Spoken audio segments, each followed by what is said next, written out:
committee together. We have here with us committee member Lydia Seffa-Dawson and committee member Erica Norton, along with Deputy Mayor Honda. Is there any public comment? It does not look like it. No, there's not. Okay. All right. Then item A is approval of the September 13, 2022 minutes.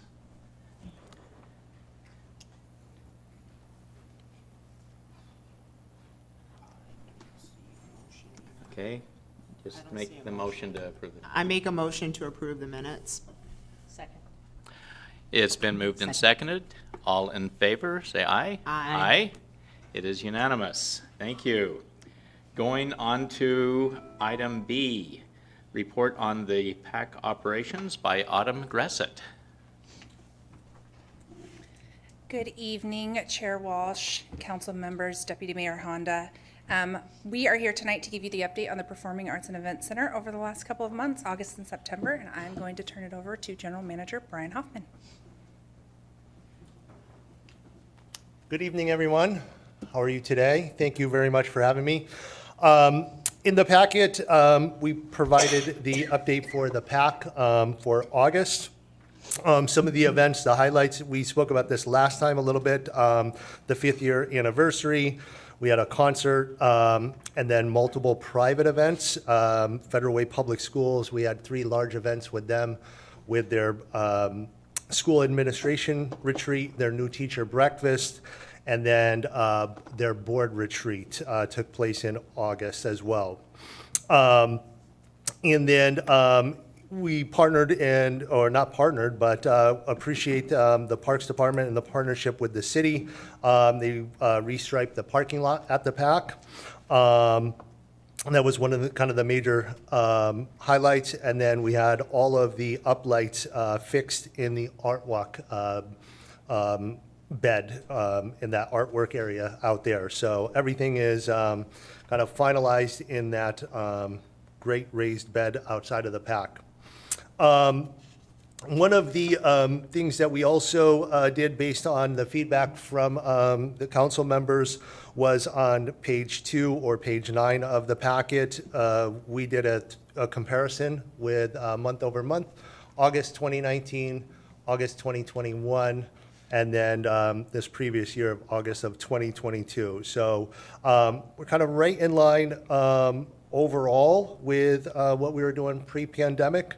You will see a notable difference in gross rental revenue in 2021 last year. A lot of that, a big portion of that was allocated to Amazon truck driver training when they were in most of the month to provide that revenue.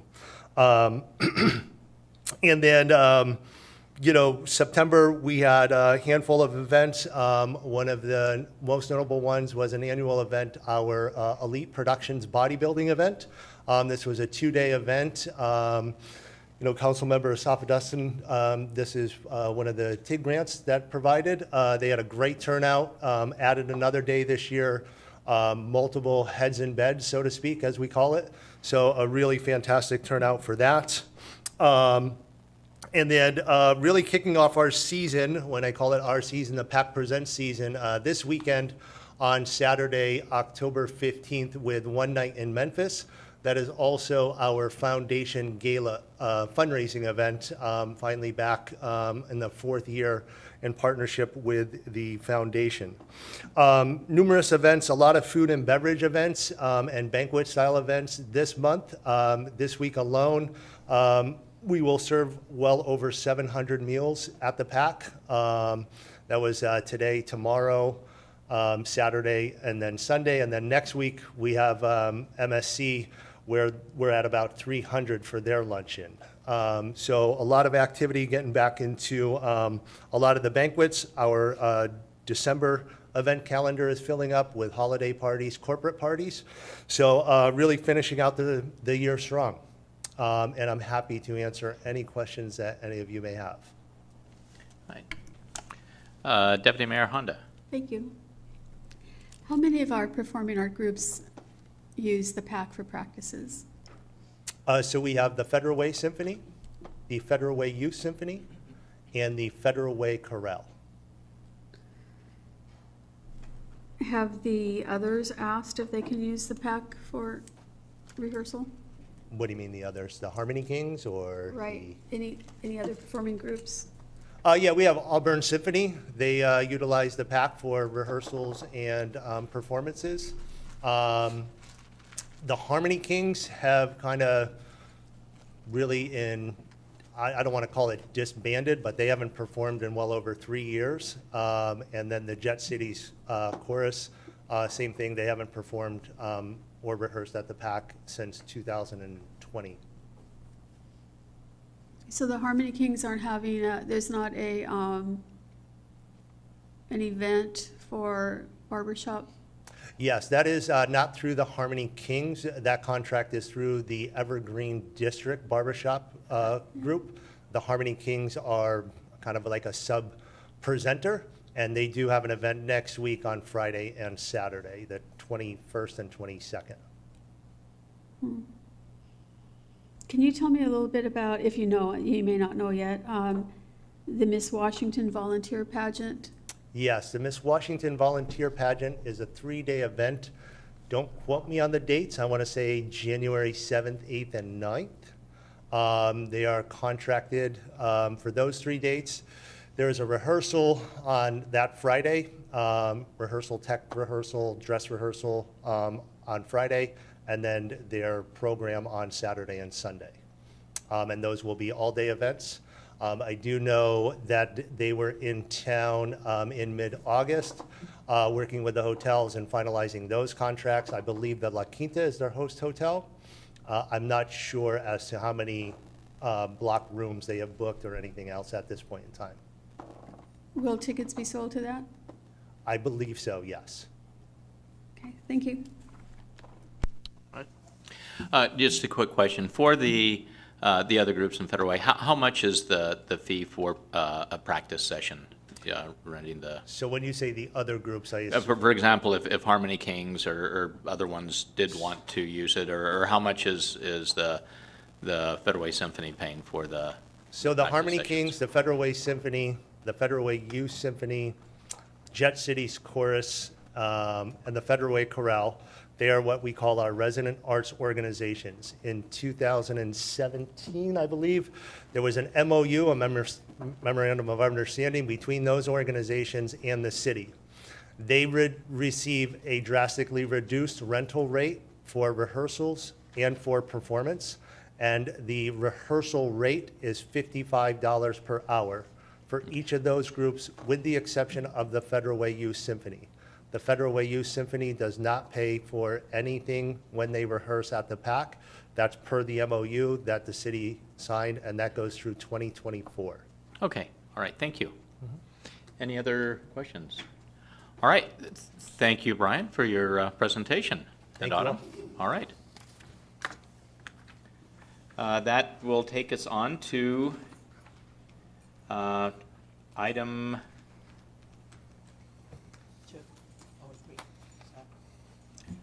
C, jail services contract. And, all right, go ahead. Good evening, Committee Chair, Deputy Mayor, and council members. My name is Kurt Schwan. I'm a commander with the Federal Way Police Department, and I'm presenting the jail services contracts to you tonight. I have 2 of them here for this month, and I anticipate bringing 2 more back to you next month when I get the rest of the paperwork done.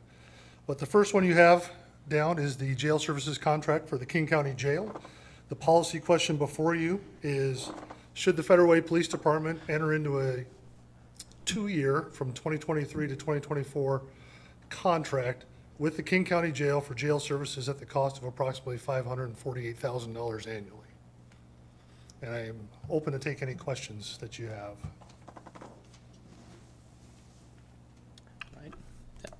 Right. Councilmember Issaquah Dawson? Maybe it's the next one, so I'll hold my question. Okay, I think it's for the next. all right. Councilmember Norton? I was gonna Oh, move okay, all right, any, right, go ahead. I move to forward the jail services contract with the Issaquah City, oops, No. this says King County Jail, sorry. Hold on, I'm on the wrong one, I apologize.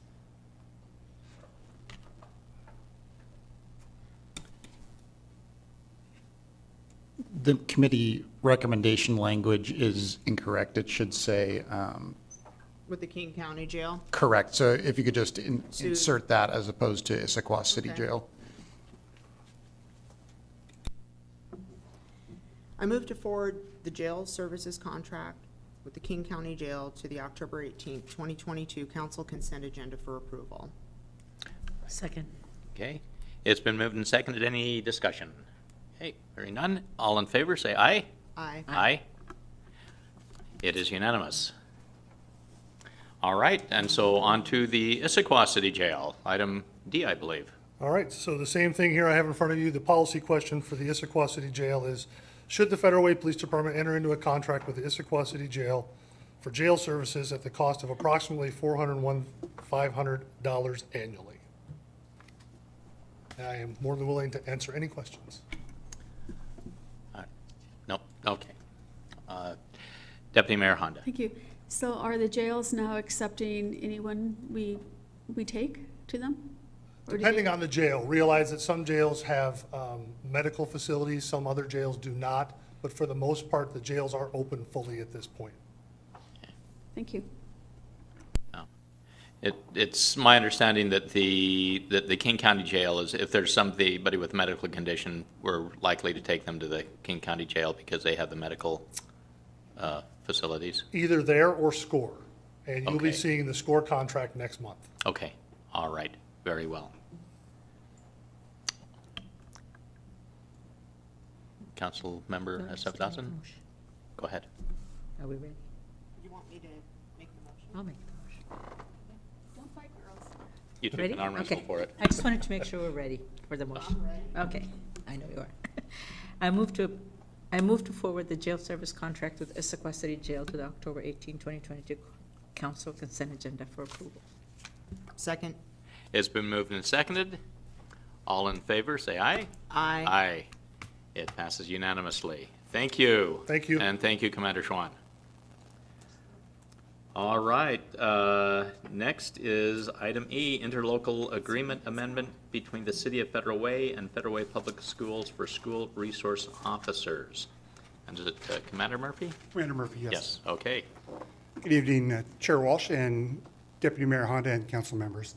And this is my first presentation of a contract, so bear with me.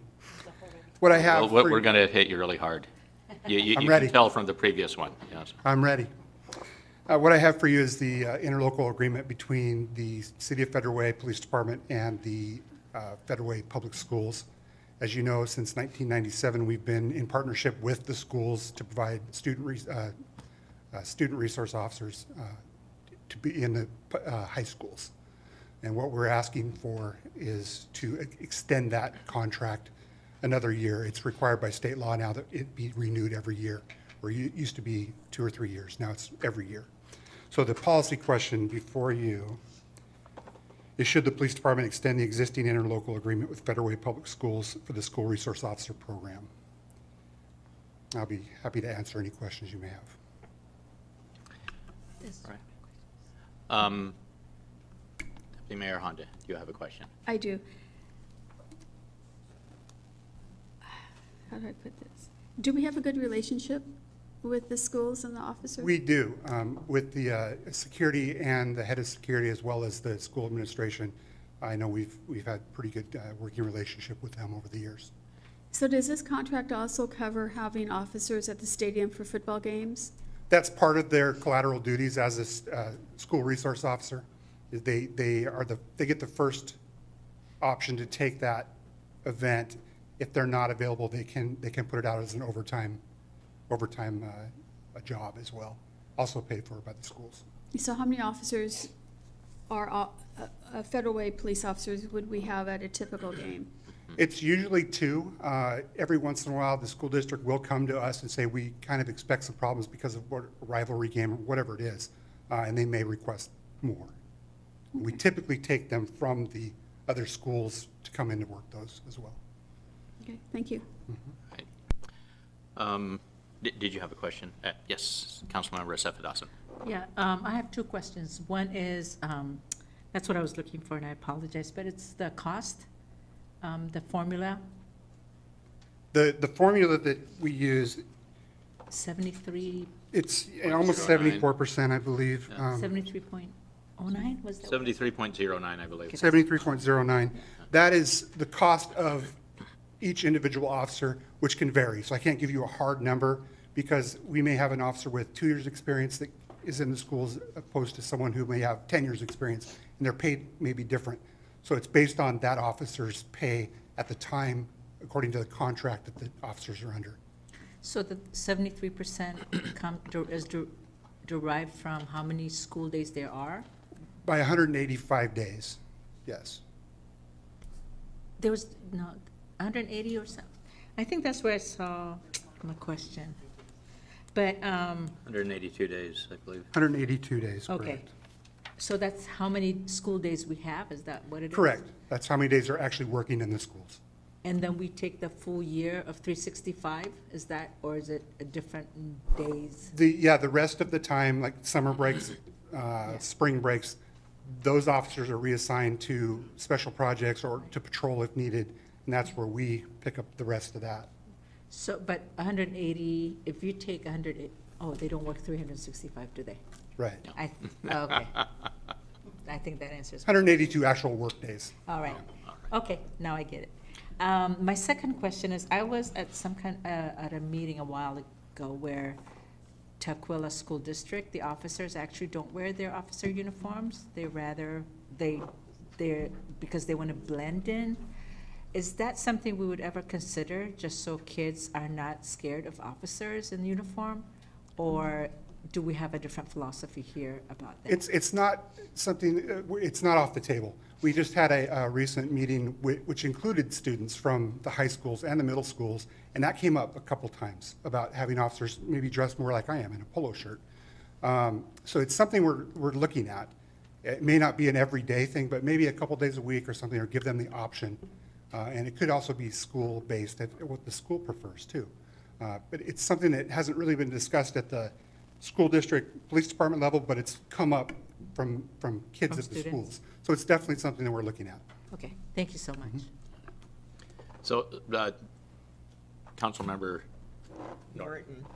Well, I just wanted to say I've been interacting with quite a few school resource officers since being on the city council and outside meetings, and seeing the interactions that they have with people who used to be students at Federal Way schools and current students. It's really nice. And yes, they do show up all bulked out with all their stuff, but you know, I think that the resource officers that I've met and had interactions with are great people, and I enjoy being around them. They're fun, and I'm sure they're not always fun, but they're just really jovial, and it seems like what really makes me laugh is some of the community members will say, yeah, remember when you chased me down that day? And then they'll start laughing, and so I feel like if people have that kind of relationship with them, they must be doing something good.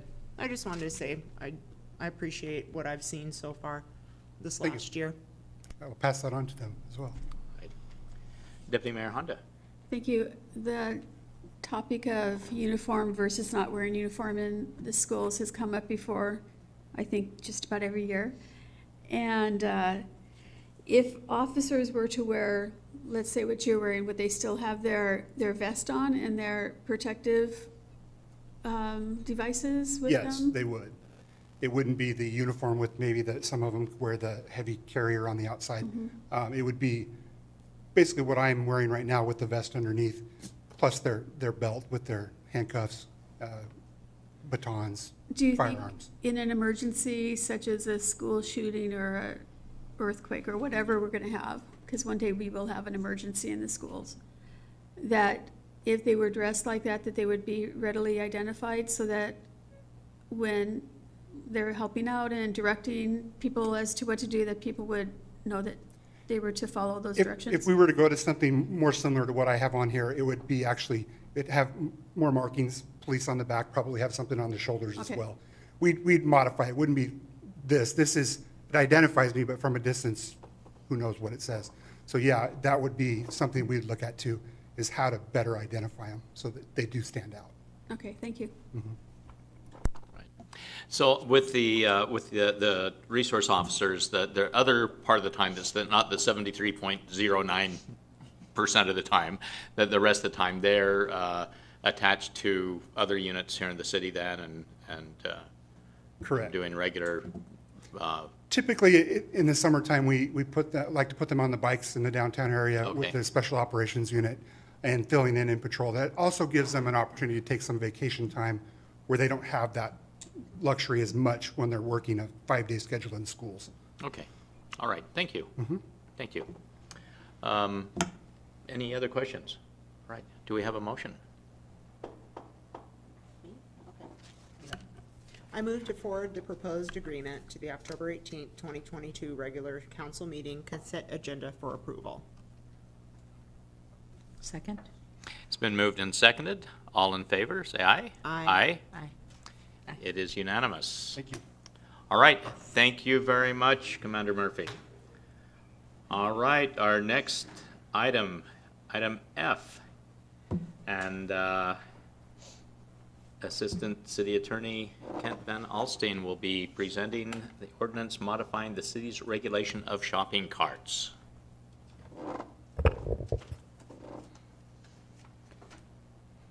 Good evening, Committee Chair, committee members, and Deputy Mayor. Give me a second to pull up the presentation.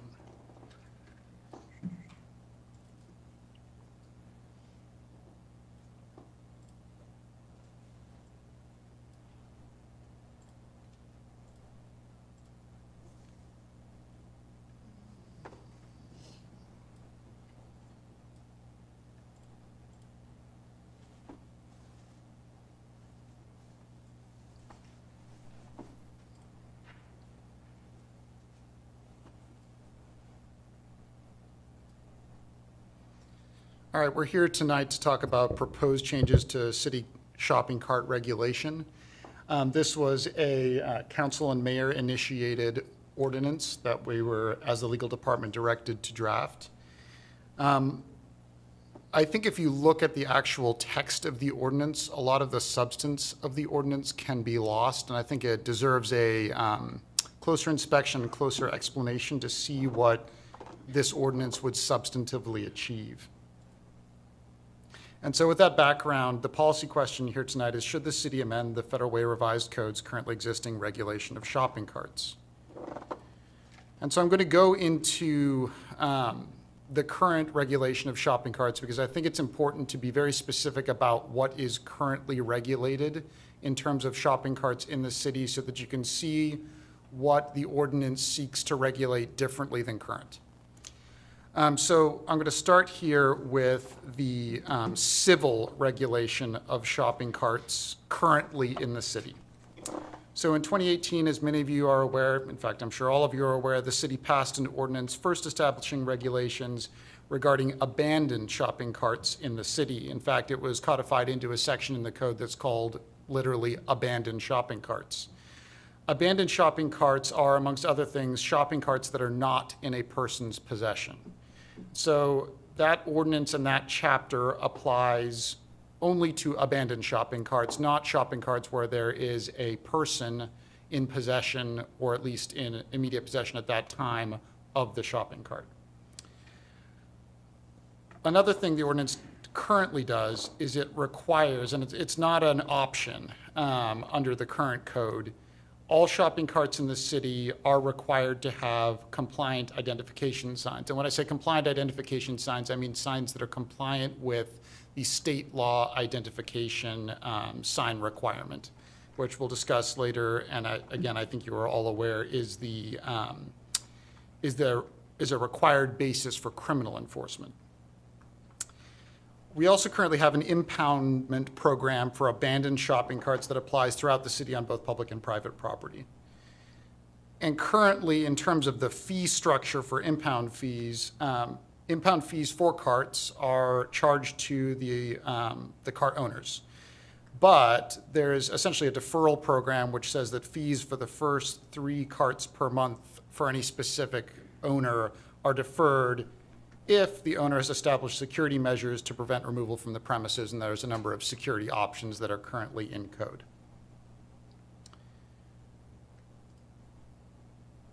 Now moving on to current criminal enforcement of shopping cart theft under city code. So currently, city code adopts the misdemeanor offense of shopping cart theft that exists in RCW 9A 56270. Under state law, that misdemeanor offense is subject to a maximum penalty of $1,000 and up to 90 days in jail. And this is the key part to, or one of the key parts to understanding what this ordinance seeks to do, is that only unauthorized removal or possession of shopping carts with those required identification signs constitute a crime, which means that only people in possession of shopping carts that have the required identification are subject to potential arrest by the police. Anecdotally, and from reviewing, consulting with community development and looking at the carts that we currently have in our maintenance yard where we keep the impounded shopping carts, the percentage of shopping carts within the city that currently have those compliance signs is approximately 0. So it's almost none of the current carts that are in the city. There are some, though, again, anecdotally, I am familiar that with a case recently where a person was charged of shopping cart theft under city code. This was about a month ago. So it's not as if it never happens, but it's very rare currently.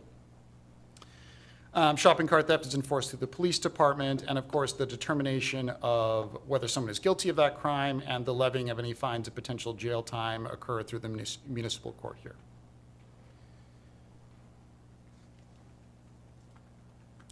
So what do the proposed code changes do to the currently existing scheme? The biggest one by far is the first bullet point here, or the first number here. It makes possession of a shopping cart in a city right-of-way, regardless of whether the cart is compliantly signed or not, a civil infraction, a Class 3 civil infraction, and specifically makes the cart subject to seizure. This is not a criminal offense, as I said, this is a civil infraction, and it's specific to the city right-of-way, but it does not require the cart to be compliantly signed.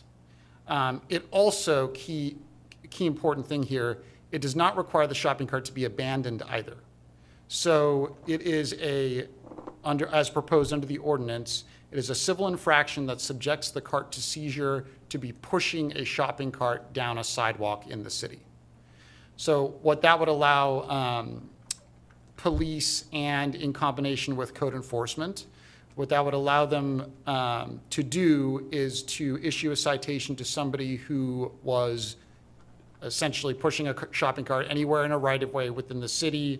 And again, and this would probably be more of a code enforcement piece than a police piece, but the idea is that that cart would be subject to seizure and to be taken to the same place where the abandoned shopping carts are impounded. So it would be folded into the current impound program. That shopping cart could then go to the impound yard. And currently, there is no mechanism under code for us to do that with shopping carts that are neither abandoned nor properly signed. So that's the biggest one.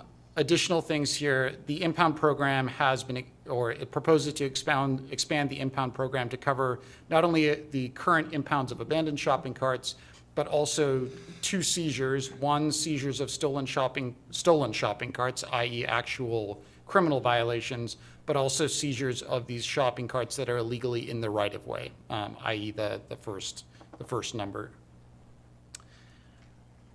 It also changes the current system of how you can be exempt from being charged fees as a retailer.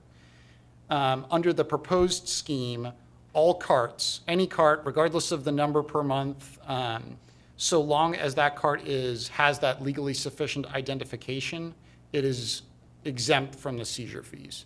So the idea here is to rather than the way our current code focuses on incentivizing security measures, the thrust of the new ordinance would be to place the incentive on putting legally compliant signs on the carts, with the idea that the more legally compliant signs there are on the carts, the more ability there is for the police to actually enforce the crime. One more point there, which I'll mention, is that this ordinance, one of the things that was proposed was to double the impound fee for all carts that don't have that proper identification sign. That's absolutely something that staff recommends. The appropriate way we can do that is through amending the fee schedule. The fee schedule is amended on a yearly basis. That amendment is coming up within the month. So staff recommends implementing that proposed change, i.e. the doubling of the impound fee for non-sign compliant carts. Recommends implementing that in approximately a month's time with the yearly amended fee schedule resolution. 4 here, the ordinance requires the city to develop procedures for treatment and storage of personal property in seized shopping carts. Obviously, there are legal concerns with, legal and ethical concerns with personal property that are in potentially seized shopping carts. At this point, we are currently discussing internally how to develop those procedures and exactly what form those procedures would take. That's something that like I said, we're already formulating, and the intent is to have that in place as soon after ultimate passage of the ordinance, if you agree with passage of the ordinance. But that's something the city will develop, and then also I should make this point, it's something that the city is going to streamline over time. This will not be a perfect system day one when it comes out of the gates, but that's something we'll be continually working on in the future to implement. And then the last thing here is that currently under our code, shopping cart theft is adopted into the code by reference in a long string of about 40 different state crimes. What we've done is we've pulled it out of the long list of things and given it its own section. The idea there is to highlight the importance of this. It essentially makes that section read as if the graffiti crimes and shopping cart crimes are kind of highlighted crimes in that section of city code that the city is paying special attention to. So that, while not the most significant of the changes, that's the last change here.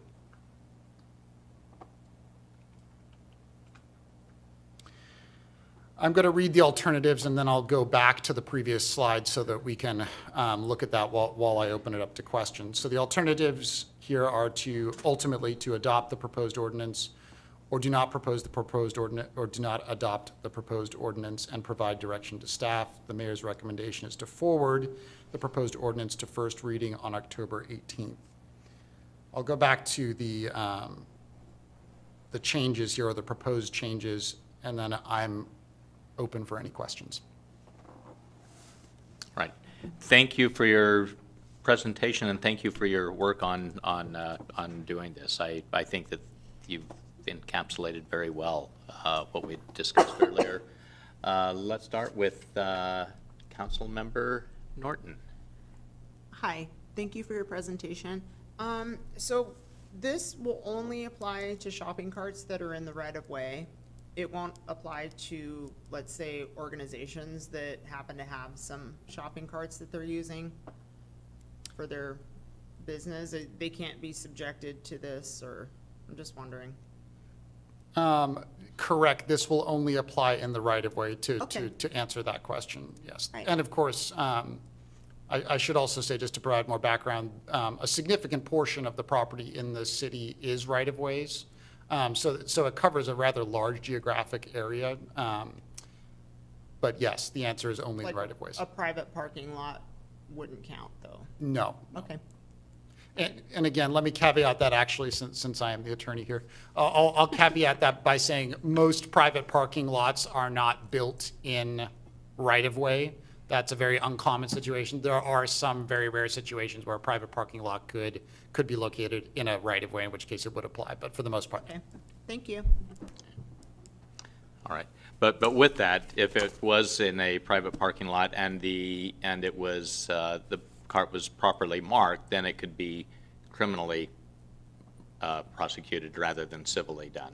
Correct, For the city. regardless of location within the city, so long as it is properly marked, as is the goal of this ordinance in terms of pushing stuff to be more Right. properly marked, regardless of location, with some nuances, which the police can talk more about and I can get more into, yes, that's absolutely subject to the criminal, Okay. the criminal ordinance. All right, thank you. Or committee member Issaquah Dawson, or, oh, She was- no, No, she can go first, that's fine. Okay, I have several questions.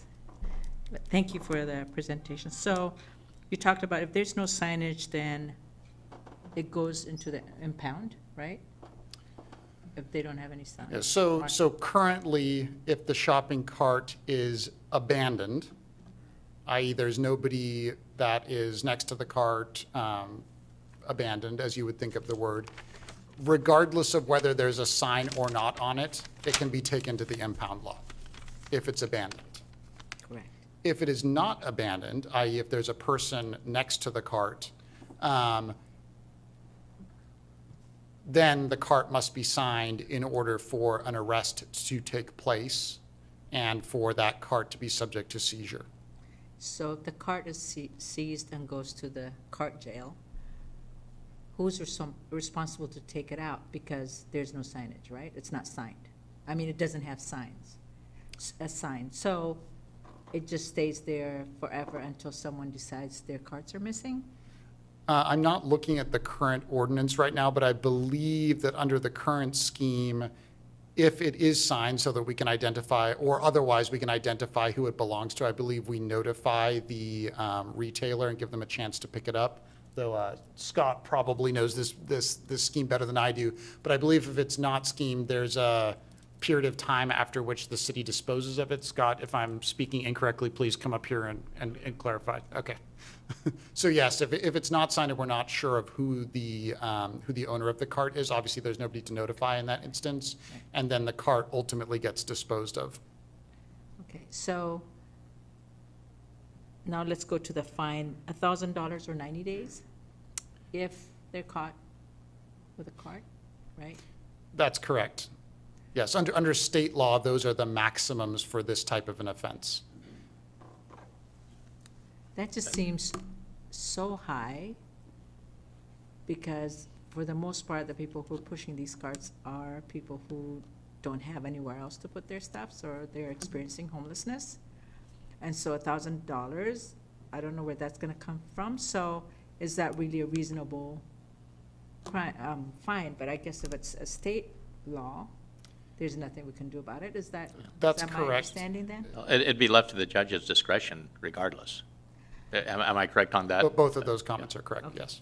But finally, for businesses that don't have signs, then I think that's something we've talked about shopping carts at council meetings during the ARPA conversation in terms of what to do and how to support people who are pushing carts. One being maybe give them a bag, not garbage bags though. Either a suitcase or a backpack or whatever works. And I think also we can probably support the businesses who can't afford to get signs, and this is just me throwing out ideas, so that we don't have carts that don't have signage, and maybe they don't have them because they can't afford to do it. But I'm also concerned that businesses are not as invested, it seems like, because they don't come here and tell us what's going on with their carts. And maybe it's the cost of doing business, I don't know. So it seems like we're more invested in this than they are, and I think we should hold them more accountable to the fact that their carts are out and about and they basically don't care. And I think it doesn't seem to highlight that as much. I know you did talk about it a little bit here, but, so I'm a little bit concerned about this ordinance, but, yeah. Sorry, there were several things there that I wanted to respond to. I'll start at the end, though. I do think one thing that, and again, it's not strictly part of the ordinance, but it's part of that proposed fee schedule amendment that's upcoming within the next month. I do think that doubling the amount of the impound fee for retailers that don't have the appropriate signage at least provides some incentive, puts more skin in the game for them. I think that's at least the idea of that. And also removing any fee if it is properly signed. So it's both, for the retailers, it's kind of both a carrot and a stick. But if it's not signed, then they may not care, or they probably don't have the funds to get it out, right? Who knows? Yeah, and who let they me belong to. let me address that too, because the legally compliant signage has a lot of statements that need to be on that sign. That's not the only way we can figure out whether a cart comes from a particular retailer. For instance, Target carts have a big Target on them.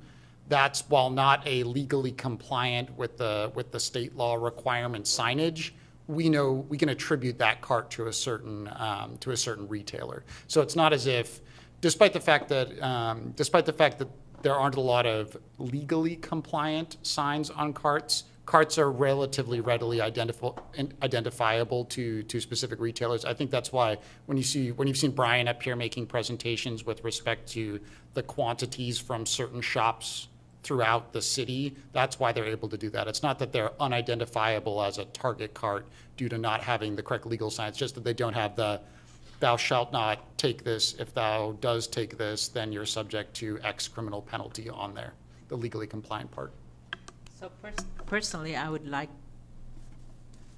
the businesses to have more stake in it, or pay fees, than the people who are pushing the carts. Because one, I think then the carts, there would be more incentive for them to not leave the carts available and to be taken. And secondly, I think,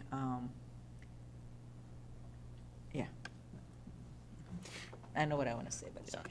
If I can make a comment.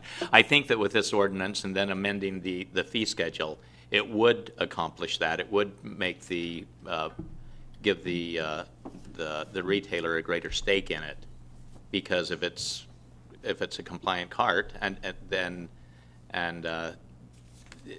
they won't have any fee. If it's a non-compliant cart, the fee could be substantially more, and that substantially more can incentivize the retailer to take measures to reduce the risk of the cart being stolen. Deputy Mayor Honda. Thank you. So I have several questions. Can you define the city right-of-way for me, please? Sure. Legally, the Public Works Department has maps which define the bounds of city right-of-way, but basically in a more Just generally. Yeah, generally speaking, we're talking about roads, we're talking about sidewalks, we're talking about roads, sidewalks, any appurtenances there too, basically. I will note that some, depending on, for instance, with some of the subdivisions in the city, some of those subdivision right-of-ways are private, and some are public. And of course, this is city right-of-way, i.e. public right-of-way, not private right-of-way that it applies to. Can you define stolen? New ordinance adopts a definition for stolen shopping cart. I don't have the entire text of it in front of me, but that's actually something that was not previously defined prior to this ordinance, was what a stolen shopping cart was. I believe that is, and as I'm talking, I now remember the answer, so I'll move right on to the answer. The answer is it's defined by reference to the state law. In other words, it says that it is a shopping cart that meets the requirements of state shopping cart theft. And I believe that part of that requirement, that definition, is that it's depriving the owner the use of the cart. Correct. It must be originally taken with the intent to deprive the owner of use and possession of the cart. that is part of that definition. RCW 9A.56.010 is definitions and says stolen means obtained by theft, robbery, or extortion.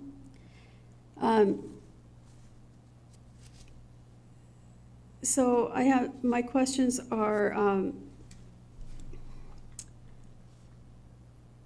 I've talked to some other city attorneys around the area about this, and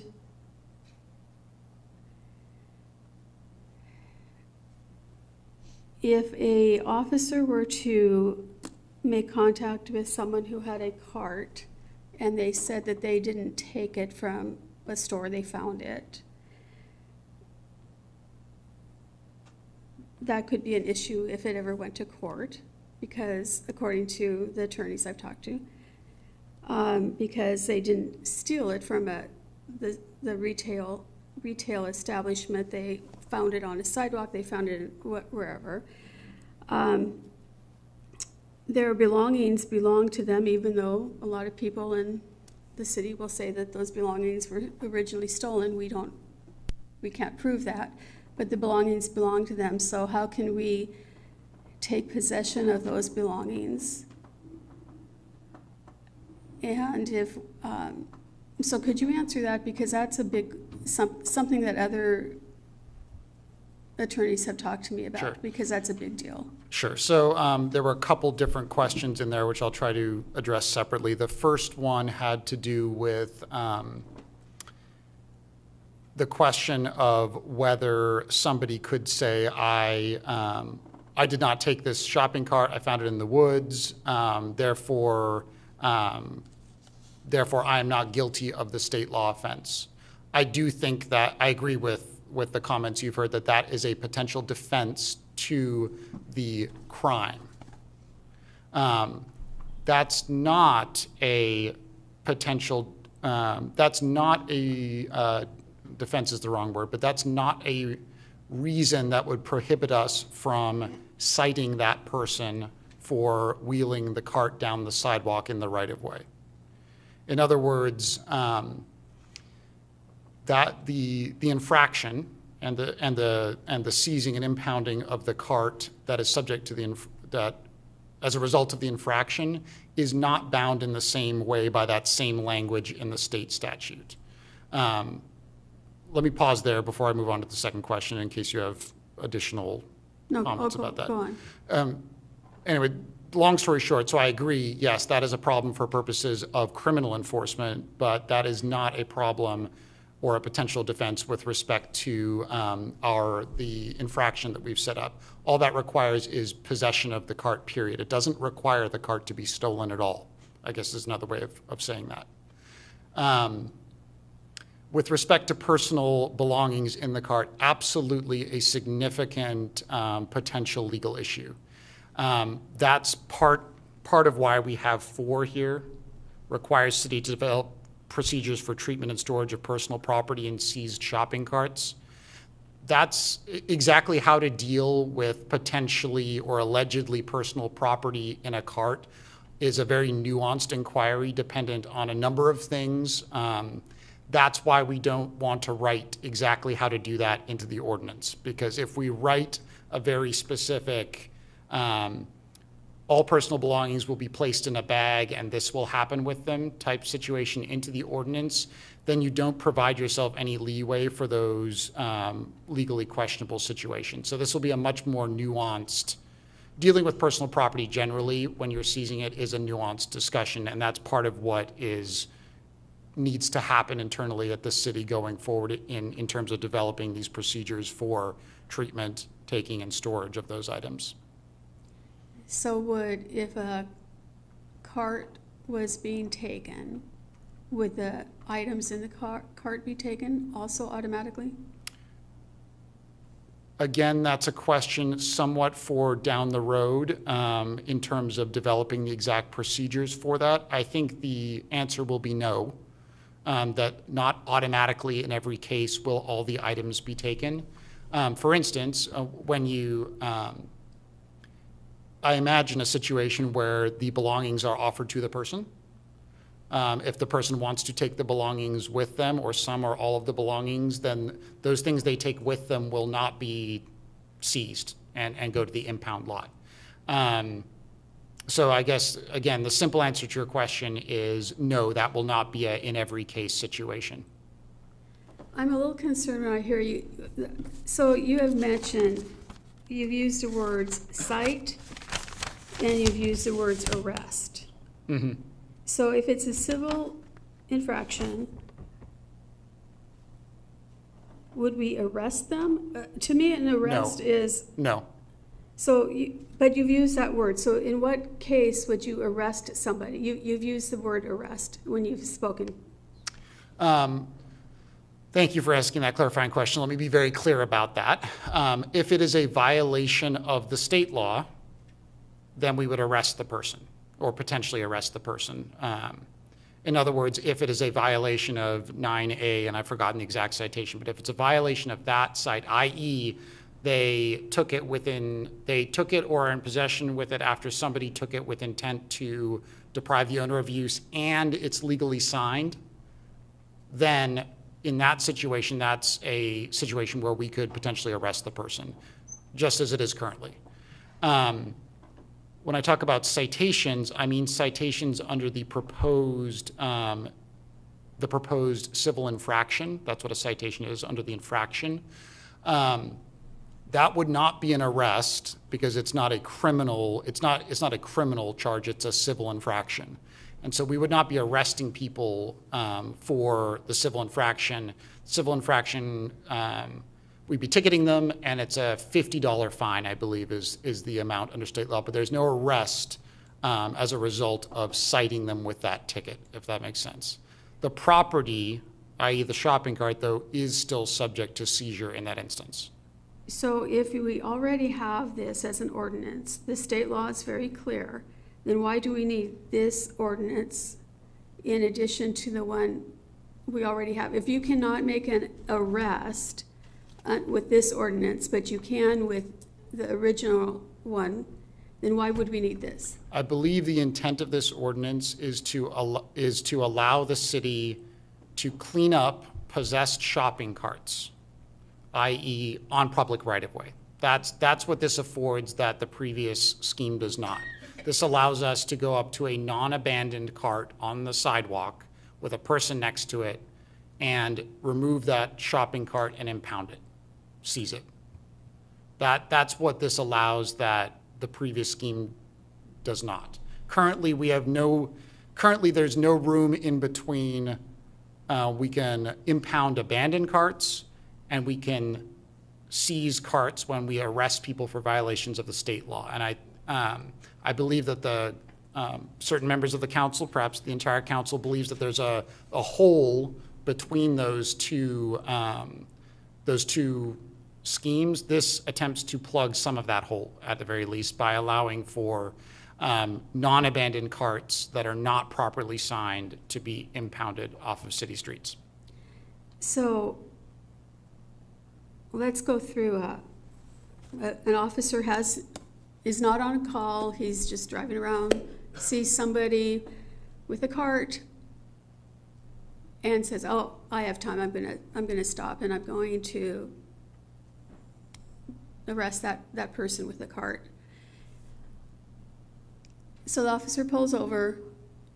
And sorry, in this situation, you said arrest.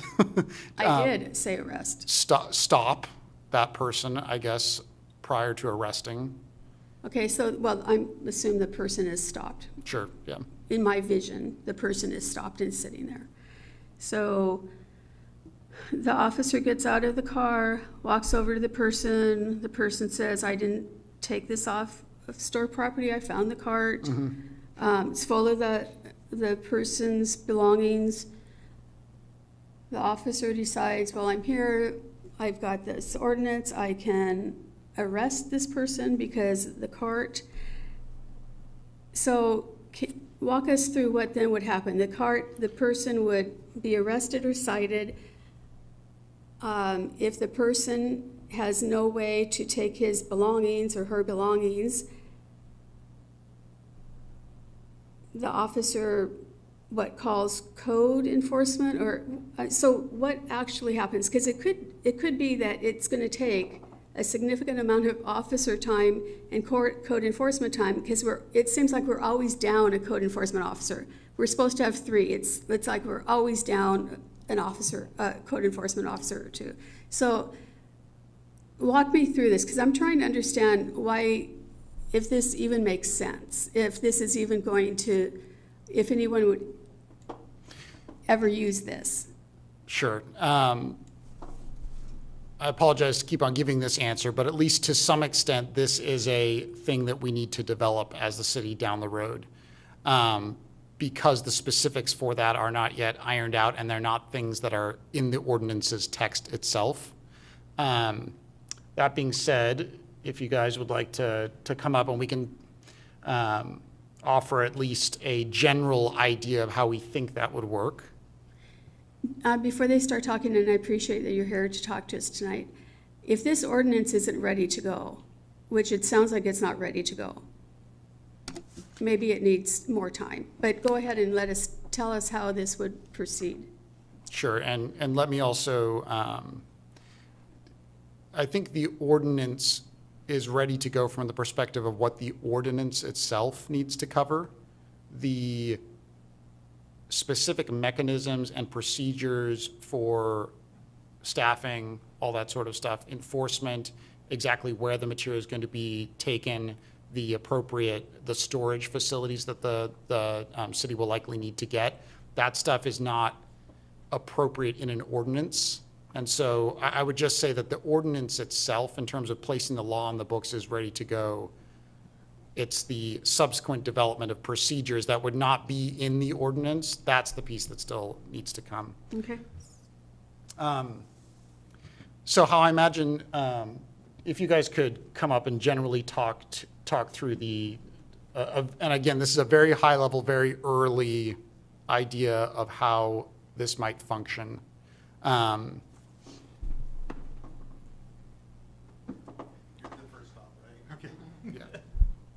Based on some of the conversation you've had with Kent, I'd more like to answer questions, but going back to your question, the last question, and the statement that maybe this isn't ready to go, there's a lot of logistics that we will need to work out.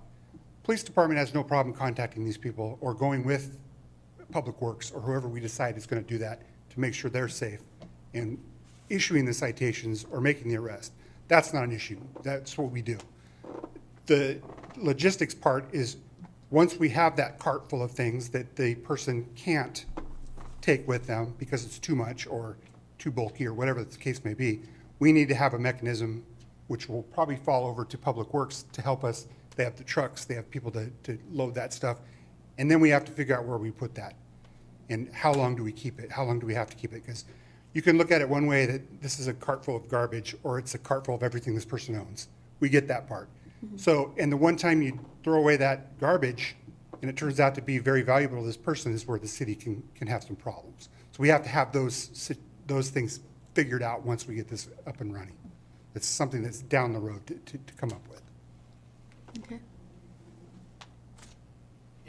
And he's absolutely right. And you did mention that code enforcement's like always down. We are fully staffed as the code enforcement officers.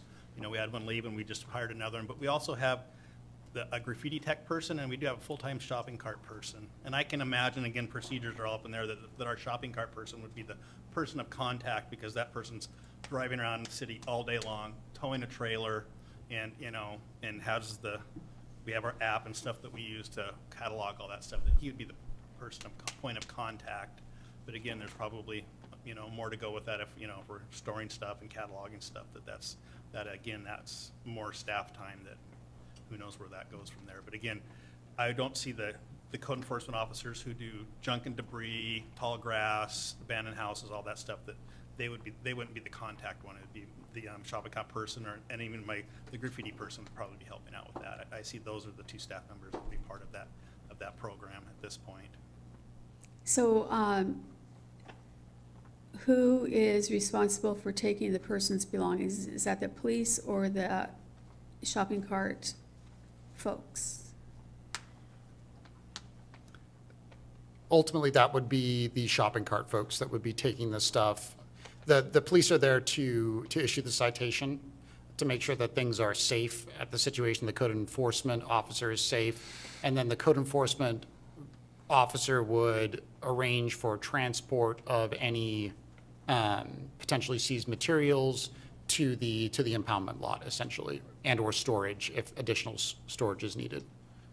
Additional storage in the case of personal belongings is likely needed. So would a citizen just call 911 and say, hey, there's a shopping cart with a person sitting next to it on Pack Highway? And then 911 would send out the call, or would police just stop? That is one way. There's a lot of ways that could be reported, either through 911 or the non-emergency line would be probably better avenue. But they could also report it through Eyes on Federal Way, through our Facebook page. We see those things. A lot of that stuff comes to me, and we can create either an extra patrol for that area if we don't get there in time to find the person they're calling about, or have an emphasis on that area. And it's typically the same areas where we get the calls. So it's something that my special operations unit people look for now, but there's just nothing really that we can do about it other than ask them to take it back to the store. Okay, so I'm not, I'm certainly not against, I don't like seeing the shopping carts all over the city, but if this were to pass and eventually people quit using shopping carts, there'll be something else. And so then what? But my last statement is, I think that there needs to be some accountability from the retail establishments. I have driven by too many retail establishments that they're closed and they have a bunch of carts outside. And these are their belongings. They own them. We don't own them. I really believe that there needs to be some accountability by the retail establishments.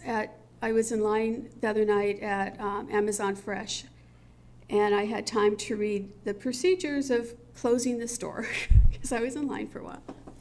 And the first one is lock the carts. That's like at 9:45, 15 minutes before they close or something. At 10 o'clock when the store closes, all outside carts are to be brought inside.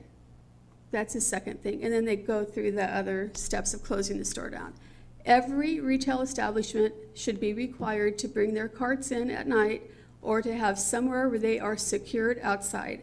And I think we should have an ordinance that states that.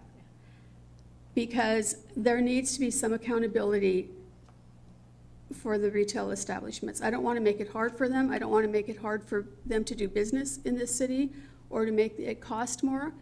But it will cost more when they continue to lose carts because they don't bring them in at night, or they daytime and there's 50 carts in the cart corral and no one's out there taking them in or watching them.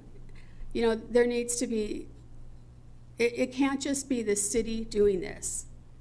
We have to be working together with the retail establishments to stop this. So I feel really strongly about that. So thank you for allowing me to ask my questions. When this comes up for a discussion at council, I'm sure I'll have even more. I'm especially concerned about the seizure of personal property because I don't want to end up in court, and there's expenses when we're sued and we end up in court, and I don't want to, I want a solution to this, but I don't want us to be the city that ends up in court because we've taken someone's belongings and we didn't do it the right way. So, thank you. Committee Member Norton. So is it possible that Deputy Mayor's suggestion about asking the stores to control their shopping carts better, could that be added to this ordinance, or would that have to be something separate? No, we could definitely add something like that to the ordinance, no question. A preliminary thought or draft of the ordinance suggested that the impound fee be waived. So as proposed currently, the impound fee would be waived if they have the proper signage on the cart, period. That's current proposed. One of the things we'd thought of as a potential alternative would be to waive the impound fee if, one, it has all the appropriate signage, and two, the shop has instituted security measures. That's one alternative that we tossed around. That way, the incentive would be linked both to the correct signage, but also to the security measures, i.e. locking, self-locking, all that sort of, there's various options under code. So that's another option that we had considered. Okay, because the $250,000 that I saw, that would be taken out of our general fund, right? Where we're already kind of a little short. It's currently proposed to be earmarked for Right. this, yes. So has it been determined where the funds will be taken from? Like, are we going to be taking that from another department then? Or, I'm just wondering how, because of course my brain goes straight to the money. So where is the money proposed to come from? And then also, if we're waiving those fees, that seems like a kind of a burden on the city. That's my only issue is, I think the people who own the shopping carts need to be a little more responsible about them. And I think what you had suggested before is if they do have something in place where they have better security, that maybe, and they come and they prove that to the city, that they do have a standardized security measure that they put in place, and we can measure that and see that it's happening. Like, for example, there's a certain place, supermarket that does not do that, and their parking lot is a mess. I mean, it is just, it's a disaster area. It's awful. So like that place, if they were to straighten those things out, then we would waive that. But how can we keep track of that? And that would be more work for that to be monitored. So I'm just playing with this. So we could add that into it as well, right? About, instead of just blanket waiving all the fees, say it's a condition. Yeah, They have to meet this condition in order to have that fee waived. yes, we can absolutely do that. We can skin that cat several ways. Okay. Yeah. Thank you. Yeah. If I can make I guess I don't need to say if I can, since I'm the chair, I can just make the comments. So, one thing is that I don't think the idea of waiving fees would not reduce the fees coming into the city whatsoever, because as was first said, approximately 0% of them are properly marked right now. And so in reality, if we increase the fee schedule, until they start marking them properly, the fees that the city would receive would actually increase. And then as they start marking them properly, the number of carts that are out there would reduce. And so there's the ones that are properly marked are going to be a lot less likely to end up in the cart jail. And so, I mean, it would not be a detrimental to the city's fee revenue from carts to do this. And we can change this after the first reading. Is that correct? Or does it have to remain exactly as it is once it goes to city council for the first reading? There aren't necessarily completely hard and fast rules, but we should be, I think you asked if this could be changed once it goes to first reading. Yes, it could be. Thank you. Yeah. Go ahead. Yeah, I think it'd be wise to send it to the full council for further discussion. And then, and it's, there's no such thing as the perfect ordinance either. But I think that, the perfect is the enemy of the good as well. And so, I mean, we can work on it, and obviously the procedures that the city will take, I mean, we need to make sure that the procedures are in place that will prevent, if other property that's in the cart needs to be taken and cataloged and stuff like that, we want to make sure that the proper procedures are in place, but that's not necessary in the ordinance. That's procedures that the city can implement later on to make sure that we're well protected with that. Well, as Kent was saying, if the procedure for doing it is in the ordinance, it gives no, with other situations where things are taken, are they normally in the ordinance, or is that procedures that are developed? It's very unusual for that to be in the text of an ordinance. Just as a practical real life example of that, if the ordinance said we provide a bag to the person for their personal belongings in the shopping cart before the shopping cart is seized and taken to the impound lot, that would work in some situations, but it wouldn't work in other situations where one of the things in the shopping cart is, say, a mattress, which is too large to fit into a bag. So the problem is when you say, if you put in an ordinance, the city shall provide a bag to the person for their personal belongings, it just doesn't work with all situations where there's a mattress, there's bulk goods that don't fit into that bag, there's other situations. So yes, that was a long way of answering. It's very uncommon to put that sort of stuff in an ordinance, and I would advise against it. Okay. All right. Councilmember Issaquah. Yeah, thank you. So I think I've stated it, and so have Deputy Mayor Honda and Councilmember Norton.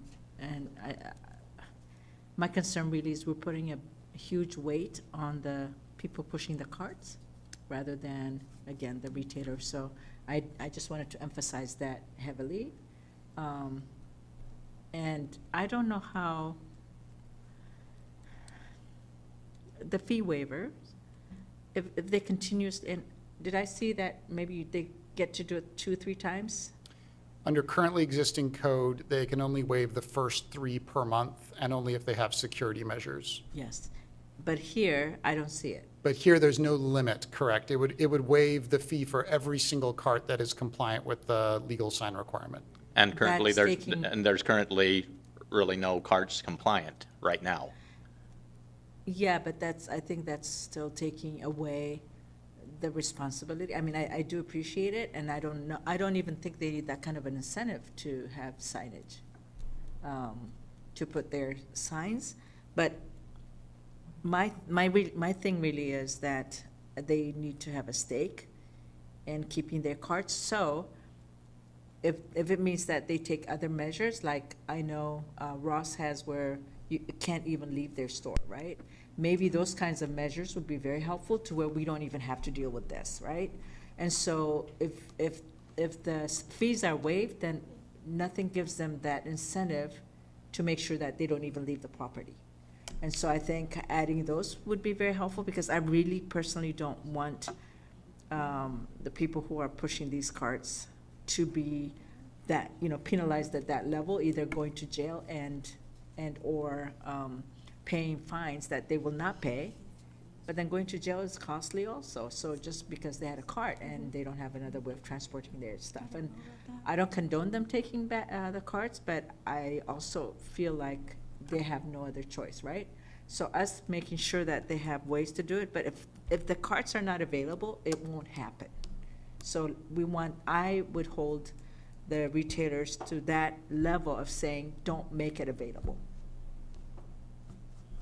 And so the fee waiver, to me, just means, oh, we'll just go grab it, it's okay. So we're not asking them to do more that I know they can do, so.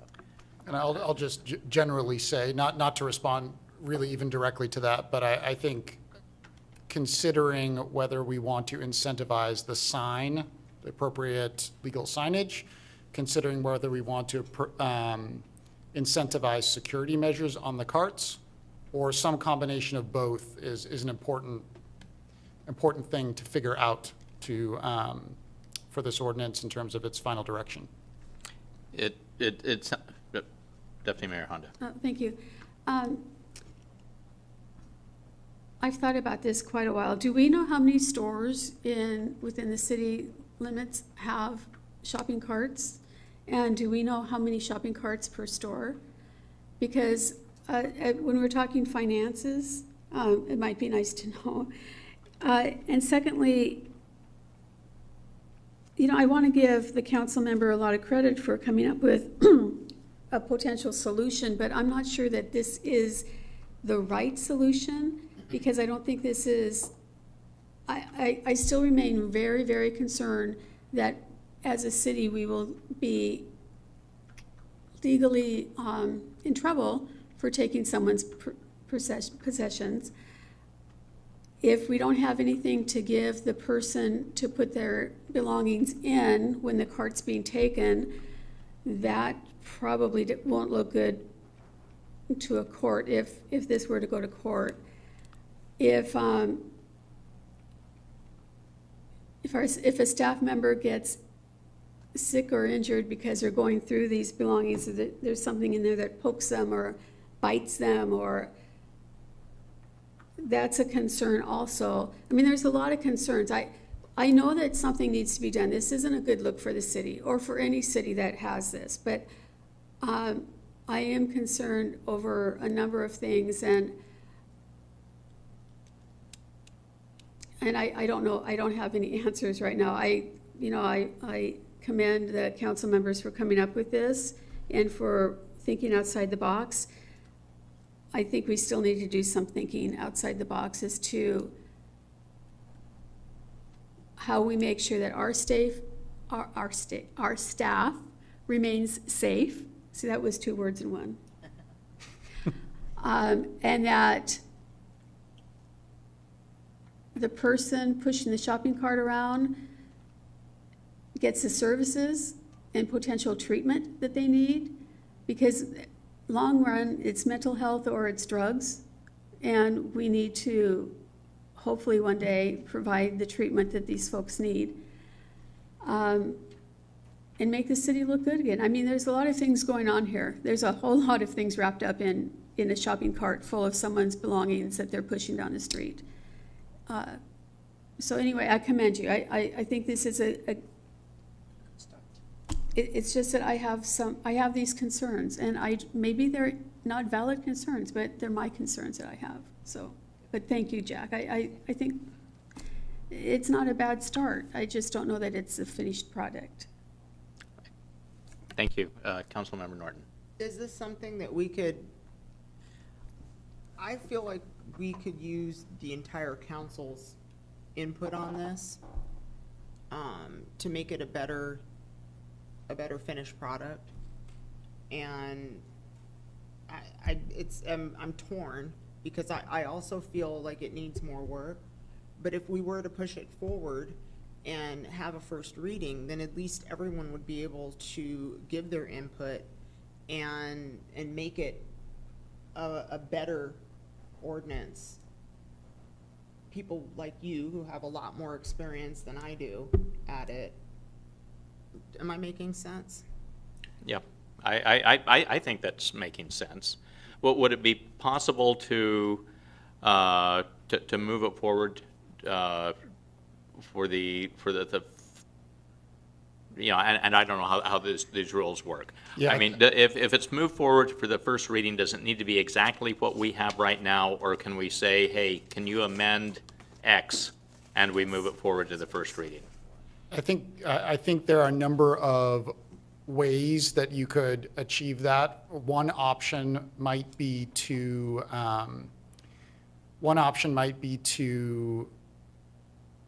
not move it to first reading and direct staff to do something else. That's one option on one end of the spectrum. There's other options. It could be moved to council or forwarded to council as a discussion item without first reading. That's an option. Or it could be moved to council for first reading, and amendments could be discussed as part of first reading and implemented thereafter. Those are all options. Ultimately, that's up to you guys to make the appropriate motions and vote on those things. Actually, I was going to ask if we could just have the discussion at full council and then do first reading at another time. Once it's all developed, then everyone's input is added, And when it comes in for first reading, most likely it would pass, or, the discussion won't be as long. Oh, it'll be long. No, we have the discussion first, and then when it goes to first reading. No, I'm saying we'll have the discussion. Leave that one, that's all right. Yeah. No. So, that would be my suggestion. No. What about the prospect of us sending it to first reading, but right now, us proposing that an amendment be made to it, or that it be modified before first reading, to include not just having it properly signed, but also that the store have security measures in place, or in order for that fee to be waived? Would that be practical or not? It could go forward without a recommendation of the committee. That is another option. To first reading? Well, it can go forward to the council meeting without recommendation of the committee, yes. Right, so is it going for in other words, discussion or first reading? So, well, it would be discussed. I don't know that it would have to have a first reading, but it would be discussed. What is a, So that's What what I is was the- gonna propose. It says, instead of first reading, can we just say forward the proposed ordinance for discussion? So we'll push it out 2 weeks, probably, or more.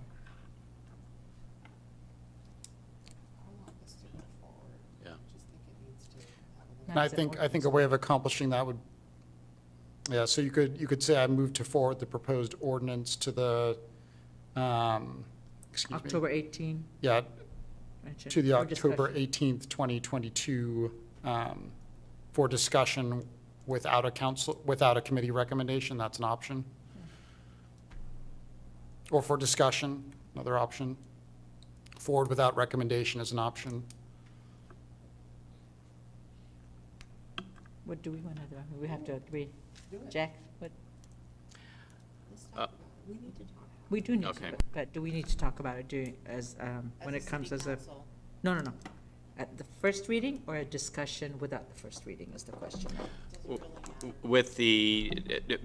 If we forward it for the first reading, and then we make amendments with it at that time, would it then with those amendments, go to the second reading, or would it go back to the first reading? I don't know the answer to that off the top of my head, I apologize. You're supposed to know these things. my concern is that if it goes for a first reading and it fails because there's too many questions on it, I don't like that. That's why I'd rather go to discussion. But if it goes to the council meeting for a really good discussion, and then anything is added or amended or changed or whatever, then it becomes an ordinance that the entire council buys into. Yeah.